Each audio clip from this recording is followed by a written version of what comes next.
All right. We're gonna get to. There's a lot more CES stuff that we got to go through. We didn't even talk about Lenovo stuff. We didn't. Acer has some stuff. AMD, Nvidia. There's a lot of stuff that we got to talk about. But before we do that, we might as well. Backlog! Backlog! Backlog! Backlog!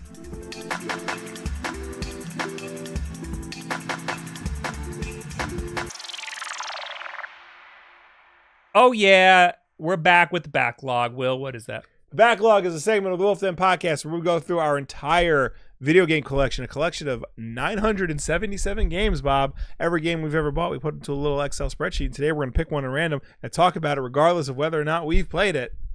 847. 847. We did it already. Marvel vs. Capcom 2. Oh my God. We got to re-roll. 622. 622.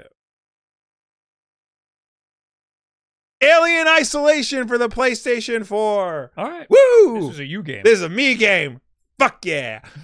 This game's great. I love this game. This is one of those games I wish I played to completion because it was so rad, but it's so long.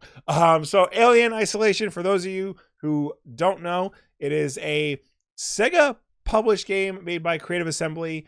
It takes place in the universe of Ridley Scott's Alien.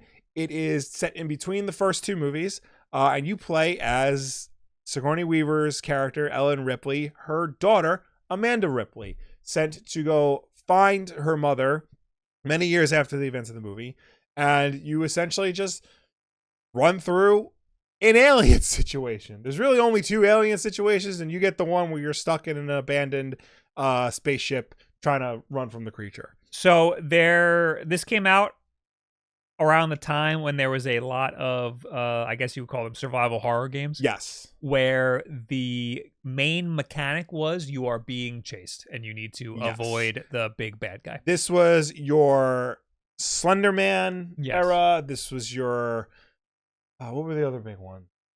It was like Slender Man, or was this? Slender Man was the Outlast was another one.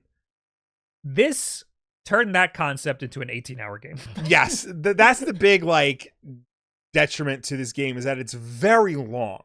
It's much longer than a horror game really should be, especially one that's very slow paced like Alien Isolation is. But they do such a great job of creating a world, an interesting world, a very well thought out world with a really good story behind it, that you do wind up getting lost in it, and it is very compelling to want to see the game through to the end, to see where this journey takes Amanda, and how you do survive, because it's just you and the alien. You don't really get a lot of defensive weapons. You get stuff to make them go away, but for the most part, you're hiding, you're under desks, you're in closets, you're in lockers, and the alien finds you, it's over, one hit kill. And it's very tense, hiding in the locker. The alien walks by, there's a button to hold your breath, so you have to hold your breath so he doesn't hear you breathe. But if you hold it too long, you let out a massive exhale and the alien could hear it. I heard that this is one of the best versions of this survivor horror mechanic. Absolutely. Yeah. Also, it's like an alien movie. Oh, yeah. It's a big production. They got a lot of reference from 20th Century Fox. They have the entire soundtrack, not the music, but also the sound effects. They went above and beyond to try and make it look like a 1979 version of the future. So all of the screens are CRT screens, and they would actually record the information on VHS tapes and then scan that footage in to use that on the computer screens. Everything's clunky. It's a beautiful game. Even on Switch, it runs fantastically on Switch, and it looks great on Switch. It's not very player friendly, in a sense that you never pause the game. Oh, you see the alien, the little tiny alien. Yeah, that's the thing. It freaks you out. You see him at a distance, oh shit. He's you don't want to move. You can't pause the game to look at your inventory. You can't pause the game to save it. So the alien kills you in the middle of a save, you lose your save. but it's so good. It's so fun. There's one level in particular where like it harkens back to in the movie when they discover the alien nest, and it's like it's not the same scene, but it recreates it in such a way where it feels like you're in the movie, like discovering the alien eggs, just the way they did in the movie. Alien had a long time before this where there were some bad aliens. Well, so historical context is important, especially for this game. Like 2 years before this game came out, there was the Gearbox developed game of Aliens with an S, Colonial Marines. Yep. And that game was a legendary disaster, mostly because Gearbox didn't develop it. They shat it out to another company, and they had to shit it out to another company to get it done. It's a mess. It was delayed like 18 times. Yeah. But the point of the matter is, like, it was a terrible game, awful reviews, really a black eye on the Alien franchise. Not that, you know, the Alien franchise has a lot of black eyes, but this was a particularly bad one. And here comes another Sega published Aliens game. How could this be any better? And I think a key reason why this was a lot better was because most Alien games try to be the second movie, Aliens, the action movie. This game really strived to be Alien, the first movie, a horror movie. There's only one alien, and it's you versus him in a fight for your life. That's what made it work so well. That they really went back and figured out, you know, we'll just do Alien and not Aliens for the millionth time. Now, this game was beloved. A lot of Yes. people really liked it, and it got a lot of praise when it came out. Explain to me why it has a 79 on Metacritic. Because it has a 79. It's got a green 79. Right. Well, I think it has a 79 because a lot of like the bigger outlets gave it low scores because of its length. And because like there wasn't really like a mainstream horror game like this at the time.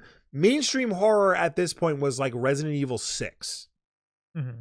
And I don't think the world was ready to go back to like a true horror experience or like a quote unquote indie horror experience. Because like you said, Slender Man, Outlast, Amnesia, The Dark Descent, like those were popular, but they weren't like mainstream in the way like this was.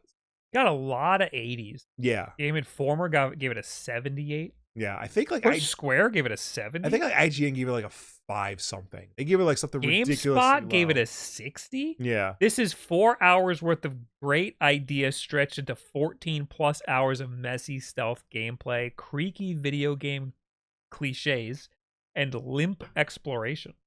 IGN gave it a 59. Yeah. It's a shame that Isolation doesn't track stats because I'd be curious to know how many of its roughly 15 to 20 hours I spent hiding in lockers, staring at the motion tracker, and most of all, how many hundreds of times I died without a chance to save myself. Sounds like that person just wanted to play a different game. Yeah. Yeah. No, I think it's very important. Like that person was probably the wrong person to review this It's game. very important that you go into this not expecting, you know, an action horror game. Yeah. Like this is like the purest definition of survival horror that I have played within the last like 10 years. Mm-hmm. You know, because even like the good Resident Evils, the actual survival horror Resident Evils, give you a chance. They give you plenty of ammo and plenty of time to like fight your way out. This game does not give you the opportunity to fight your way out. You have to find ways to survive. Yeah. And that's like one of the most fascinating elements of it. It would be a lot worse if they just gave you a gun and you got to fight the thing. Yeah, you do get weapons. Like you can make a flamethrower and like you can, but like it's mostly to like get him out of your way. Yeah. Like they say in the movie, you can't kill it. So you would recommend it? I absolutely would recommend this game. It's got a lot of difficulty modes, so if like you're a little scared, you play it on easy, see how you like it, and then bump yourself up. It has DLC where you could play as the cast of the original movie, like, and they got everybody back. They got Sigourney Weaver, they got Yaphet Kotto, they got Tom Skerritt, Harry Dean Stanton, and everybody to reprise the role. So that's cool. Yeah. And they're coming out with a sequel for it, which I'm very excited for. I hope it's just as good. Cool. Alien Isolation. Try it out. Yes. Thanks for watching the Backlog, everybody. We'll see you at a podcast. Yeah. Podcast people stay. Everyone else leave. Goodbye. Bye.